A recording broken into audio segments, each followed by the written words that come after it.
Kaya kamusta man? Ako na would like may ara gid na butang sa module nga i-search mo tapos bala may ara nga ilang taon mo sa YouTube. Di way ka man gamitan.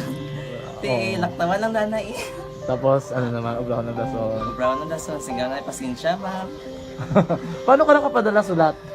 Nagulam na ko sa akon nga friend kasi Regine bala. Sa kay ay. Nang wala ka cellphone. Wala mo sa ina. Pero sino to Facebook? Imo to Facebook ka. Bali, paano ka nakabalo nga may... Hindi kasi so good ni Lola sa akon. Siya nagtulo sa akon nga kamo bala na batian niya sa Action Radio sang aga gito. Oo. Ganun ba lang isulat ko kung anong imukon. Ng pag sa page, i-like, i-share, kana. Pinasunod mo tanan ni ano. Isunod ko lang man. Okay. Pero ka-expect ka na nga makadaog ka. Wala pagid kay daw. Gusto mo ako do ano man daw. Gusto ko basta daw. Hindi ko pa siya ma-expect nga madaog. Wala nga maibita sila sa ARB 4 piece lang. Amo na gani pagkabati ko kay Prince Alanga, ari ay pamati ka mo. May gin-offer ang Action Radio sa mga purpose na kubos na eskwela. Primary kag secondary kam na. For bugtaw. I-records ang kinanglanong makapatitikbar ka na. Yung kukaw ko niya. Karoon niya sa umuan kung ako manakit. Update mo na siya. Matinandao na siya.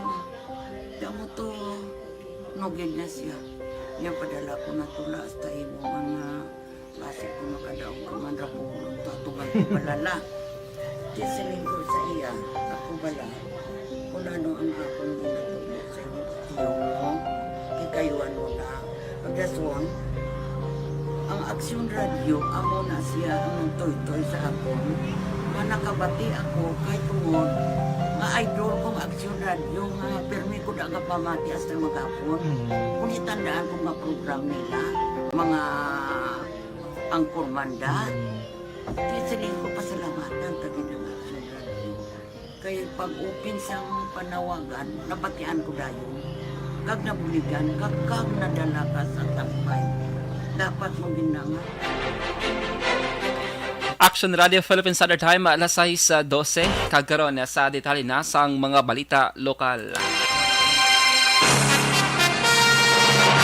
Tuman nga kalipay ang nabatsyagan sing sa kailoy matapos nakita sinilas 9 kay nasang aga nga buhi kag nakapauli pang iyang bata sa banwas ang Moises Padilla nga si Jordan Gamayo 23 anyos matapos ginaligara ginabdak kahapon sa may Purok Hiyang-Hiyang, Barangay Kabatangan na siyudad Santa Lisaya. Sa interview sa Action Radio Bacolod kay Feli Gamayo, nakalabot sa iya ang balita gikan sa 17 anyos nga live-in partner ni Jordana nga samtang nagaubra bilang bantay sa manukan ni Engineer Olea sa may Barangay Kabatangan na 8 ka maarmado nga individual nga lunsay nakabonet kag ang isang nagpakilala nga si Ronnie Celis.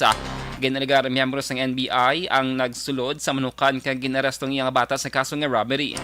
Ginpahayag ni Feli Gamayo nga nagpabalibad ang grupo ni Celis nga ipakita sa magulang kag sa live-in partner ni Jordana ang kopya sang warrant of arrest sa baylo ginpasakay ini sa puti nga salakyan.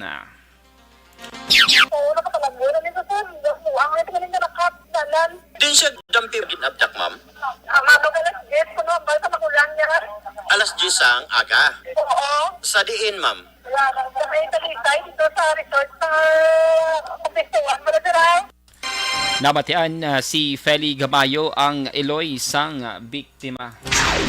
Hindi matungod ni Jordan Gamayo kundi in nga mga lugar siya gindala sa iyang mga abductors. Surukay Gamayo sa isa ka padulom nga lugar, ginpasulod ini sa isa ka buho kag tuyo kunta ni patyon pagi sa pagluthang apang wala nagkalupog ang akon ang armas sa rason ang ini nga nakadalagan kay nagkapalagyo padulong sa masiot nga katubuhan. Sa eksklusibo nga interview sa Action Radio Bacolod kay Gamayo, pahat-pahat sini ang iya naagyan sa pagpalagyo kag sa pagpati nga wala na sang nagasunod sa iya. Naglakat inihalin sa syudad sa Carlota pagdulong sa barangay Antipolo sa Banwas ang Pontevedra. Sa diin ini siya ang nakita sa himata kag hilway nga nakapauli sa ilapulian sa crossing Magalyon sa Banwas ang Moises Padilla tak na alas 9 sang aga. Ginpanginiwala man sinang aligasyon angot sa kaso nga rape kag pagpangawata. Nagapati si Gamayo sa posibilidad nga basin na ulamid lamang ang iyang ngalan sa kaso nga wala man niya nga nahimo. Sa iban nga balita lokal, nagdeklarar sa cholera outbreak ang Bacolod City Health Office may barangay Mandalagan kasunod nga duwa ka mga bubon ang nagpositibo sa cholera. Ining base man sa City Health Advisory No. 2 nga permado ni Dr. Grace Tan, ang officer in charge sa karon sang CHO. Nasad sa advisory nga base sa water samples nga nakolekta kag ginpaydalom sa laboratory examination sa RITM, nahibaluan nga positibo sa cholera ang isa ka bubon sa may purok luhod-luhod kag isa man sa may purok ipil-ipil. Sa record sang CHO, ang Mandalagan ang may duwa ka mga kaso sa cholera sa purok luhod-luhod. Ginpahag ni punong barangay Paul Anyeve nga ginbubuan na sang chlorine ang duha ka mga apektado nga bubon kag ginsiradaan sa sulod sang 24 oras. Dugang pa ni Anyeve nga nagpadala na sang bulig o kon tubig ang Philippine Red Cross para usaron sa mga apektado nga panimalaya. Kung madumduman na una nga outbreak sang cholera ang gindeklarar sa barangay Alihis. Ginapangabay ni Councilor Jude Leo Saison sa mga departamento nga pasang karon pa ang inspeksyon kag patigayunon para sa mataas nga koleksyon. Sa committee hearing sa ginaduso nga 3.25 billion budget sa Bacolod sa 2023, ginpangabay ni Saison ang chair sa Committee on Finance and Appropriation ang Office of the Building Official nga kon mahimo malambot sa 70 million pesos ang ginakoleksyon sa 2023, mas mataas i-compare sa target sang OBO nga 60 tubtob 65 milyones pesos. Suno sa konsihal, magluwas sa OBO, iyaman nga napangabayan iban pang mga departamento nga naga-income nga mag-double time sa pag-inspeksyon kag koleksyon. Gin-confirmar ni Saison nga may gitukod nga task force si Bacolod City Mayor Albi Benitez nga mag-monitor sang koleksyon. Sa naibaluan, naibanan sang 300 million pesos ang national tax allotment sa Bacolod LGU sa 2023. Ginakwanta talan nga departments nga naga-income nga double time ta na ang inspections and at least ang collections. May task force sa mayor nga gin-create para sa collection, no? Ang kabahin sa pagpahayag ni Councilor Jude Tadeo Saison. Sa dugang pang balita lokal, temporaryo nga ginapatuman sa Bacolod Traffic Authority Office sa Conbitaw ang one-way traffic scheme sa may Alihis Takuling Road sa kilid sang Memorial Park. Kasunod sa ginakayo nga dalan sa may barangay Takuling. Sunod kay Bitaw Head Major John Giliba naging problema sa lugar ang trapiko bangod wala sang koordinasyon sa ila opisina ang kontraktora. Sunod kay Liba, iyagin panugyan sa contractor nga likawan ang pagtrabaho sa tion sang peak hours kag hindi man adlaw-adlaw ang one-way kundi sa tion lamang sang pag-obra sang dalan. Sa one-way traffic scheme, ginadilian ang pagsulod sa mga salakyan kung humalin sa may Alihis Road pakadto sa Takuling. Samtang makalabay naman ang mga salakyan halin sa Takuling pakadto sa Alihis. Ginpahayag ni City Administrator Pacifico Maghari III nga tubtob Disyembre 31 ang deadline sang rehabilitasyon sang 3 ka merkado sa syudad sang Bacolod. Suno kay Maghari ilag na monitor ang proyekto kag nalauman nga matapos sa gintalana nga deadline. Dugang pa sang opisyal sa tion nga matapos ang proyekto makabalik na sa sulod sa ang pila ka mga market vendor nga ginsaylo sa iban nga lugar. Kapin 50 milyones pesos sa kada merkado ang ginpain sang gobyerno nasyonal para sa rehabilitasyon nga umpisa sa Lunardia Administration.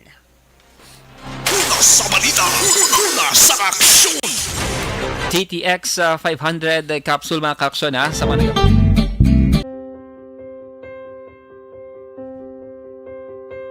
Ari, amo na po nang si mama wala di ato sa Bacolod. Sa akong birthday gani maabot ako nang sa balay. Pero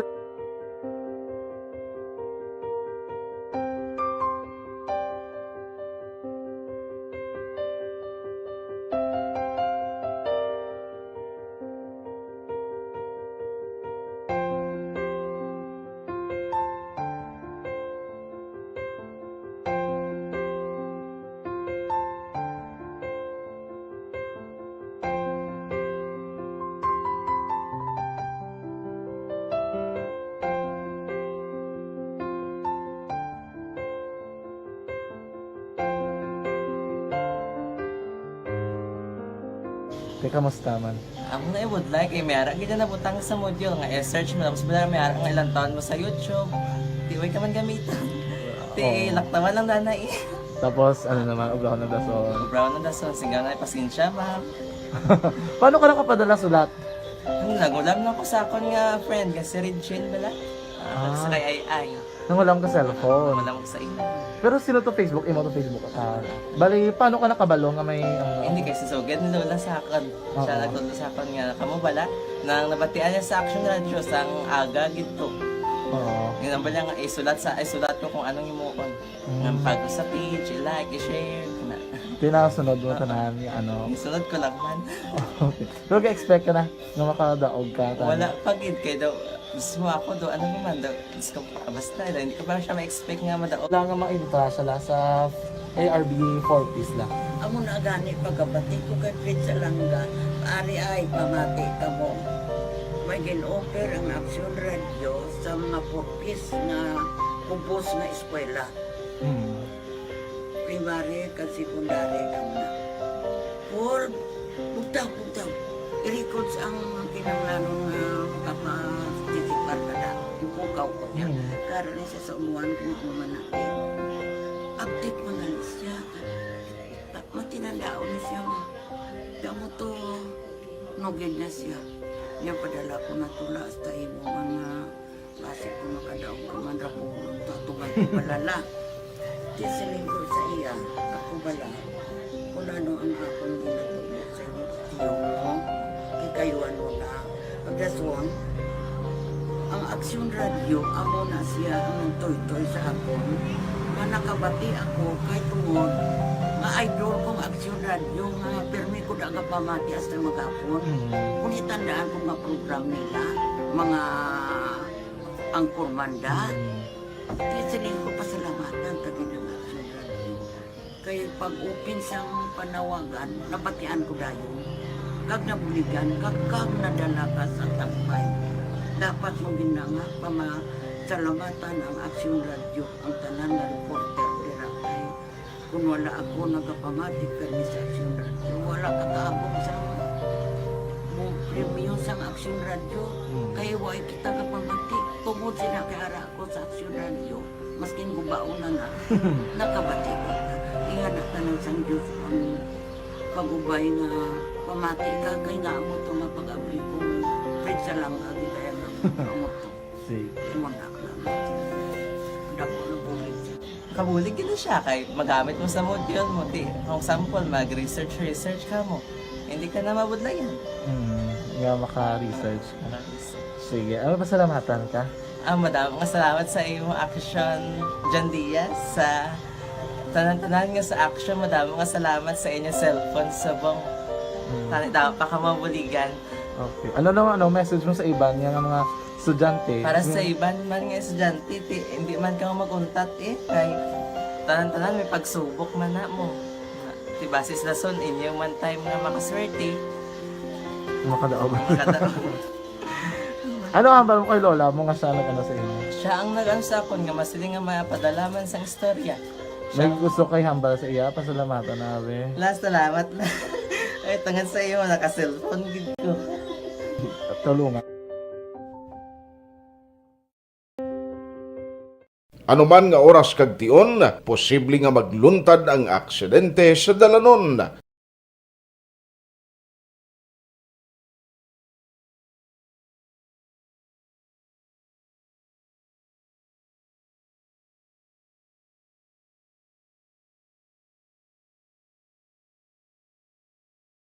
Yari ang pila ka mga road safety tips para malikawan ang vehicular accident. Regular nga i-check ang kondisyon sang imo salakyan, pribado man o kun pampubliko, humalin sa guma, preno, tubtob sa makina. Bilang dugang nga proteksyon, mag-usar sang seatbelt kag dapat yara sa husto nga anggulo ang side mirror. Maggamit sang signal sa pagliko para mahibaluan sang nagasunod nga motorista ang imo direksyon. Hindi mag-text samtang nagamaniho o kung nagatabok sa dalan. Hindi mag-drive nga nakainom sa makahulubong nga ilimnon o kung ginatuyong. I-check ang imo speed limit kag mag-slow down. Nga pamaagi para nga malikawan o kung madula ang imo paghuragok sa tion sa imo katulugon. Ang paghuragok o kung snoring isa Action na sa lang ka makapatay. sleeping order. Sa diin nagakasupnan ang pag-ilig sang hangin sa inyo pagtulog nga nagaresulta sang vibration. Una, pataason o kung i-elevate ang imo ulunan. Kinahanglan nga mata itaas jutay ang imo ulo para nga maayo ang pag-ilig sang hangin nga nagasulod sa imo tutunlan. Ikaduha, magtulog nga nagatakilid. Isa ina ka maayo nga pamaagi para nga mangin maayo ang pressure sang inyo tutunlan. Ikatatlo, gamit ikaw sang peppermint oil. Ang peppermint oil ang epektibo para madula ang pagpalamanog sang imo tutunlan kag sa ilong. Isa ina ka anti-inflammatory para mapatawhay ang imo paginhawa. Ikaapat, steam inhalation. Isa ka solusyon dira amo ang paghaklo sang aso para nga magtawhay ang imo pamatyagan. Ikalima, honey. Ang honey nagaangkon man sang anti-inflammatory properties. Mahimo ni nga pamag-anon ang aton pamatyagan sa tutunlan.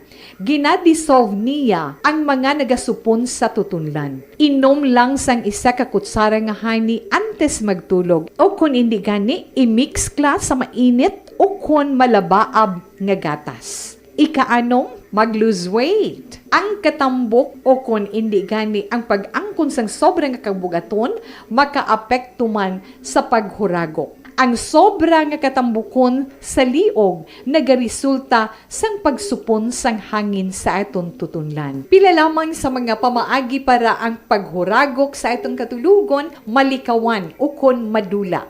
Sang 274 milyones pesos nga pondo subong nga tuiga. Tinalikdan nga bulan, nagpaandam na ang Department of Health batok sa peke nga One Health Pass website nga nagapangayo sang masobra 3,000 sa mga international travelers. Ginreset sa Desyembre 5 ang preliminary investigation sa kaso sa pagpatay sa broadcaster nga si Percy Lapid. Kaginaligar, middleman nga si June Villamor bangod sa sala nga middle name sa pena nga gin-issue sa kay Suspended Bureau of Corrections sa Bucor Chief Gerald Bantag. Sunog attorney Rocky Balisong ang legal counsel ni Bantag ang ilan na pulo ka adlaw nga deadline sa pagpasa sa counter affidavit ay nag-umpisa lamang subong nga adlaw. Tungod subong pa lamang nabaton ang husto nga sa pena. Dugang pa ni Balisong nasaad sa una nga sa pena ang DJ Bantag E. Soriano sa baylo nga DG Gerald Bantag E. Kitalig. Gintawag ni Balisong nga fatal ini tungod nagatumod sa duha ka lain-lain nga individual. Sa biyak kabahin ginpanindugan naman ni Senior Assistant State Prosecutor Charlie Guhit nga hindi ini fatal kagang issue sa sala nga middle name ang ginsolusyonan na sang panel kadungan sang hearing. Sa katapusan nga balita nasyonal, nagpasiguro ang pagkor sa mga senador nga wala pa makabalik ang isabong sa hearing sang Senate Ways and Means Committee on Philippine Offshore Gaming Operations. Ginpamangkot ni Senador Bato de la Rosa kung nagbalik nang ang isabong. Ginakwestiyon ni de la Rosa kung illegal sa karon ang mga nag-operate rason nga nagpangabay ning bantayan para hindi madula ang pagsalig sang publiko. Wala naghatag sang detalye ang senador sa illegal operations sang isabong pero nagpasiguro madang pagkor nga regular ang ila sini nga monitoring. Ginpahayag ni De La Rosa nga wala pa nakita ang 34 ka mga missing nga tao bangod sa isabong hag posible ini ang madugangan pa. Sa balita, una sa aksyon. Action Radio Philippine Standard Time alas 6:29. Inyo na batian ang kabugusan nga mga balita sa Action Balita Evening Edition. Karon nga daw Nobyembre 23 sa tuig 2022. Saluwat kaming inyo mga tagbalita. Action and Defensor Lisay. Kag Action Day Salazar. Una sa balita, una sa aksyon sa Bacolod Action Radio.